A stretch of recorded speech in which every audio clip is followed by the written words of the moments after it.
Mag-jogging o ehersisyo na ngayon pa lang. Ito ang paalala ni PNP spokesperson at Region 3 Director Brigadier General Jean Fajardo matapos kumpirmahin na isa sa mga pangunahing direktiba ni PNP Chief General Nicolas Torre III ay dapat physically fit ang lahat ng pulis. Aminado si Fajardo na malaking hamon ito dahil mismong si General Torre ay kaya pang maka-100 push-ups at kilala ito na mahilig tumakbo o mag-jogging. Ipinaliwanag ng spokesperson ng PNP na alinsunod sa batas, hindi dapat lalampas ng 5 kilo ang timbang ng pulis sa kanyang ideal weight. Kaya binabala ni Fajardo na maaaring makaapekto sa promotion kung babagsak ng 2 beses sa physical fitness test ang isang pulis.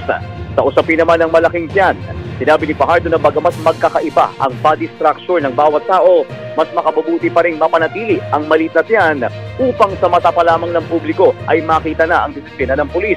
Samantala, hindi naman anya kasama rito ang mga pulis na mayroong seryosong medical conditions o kaya disability.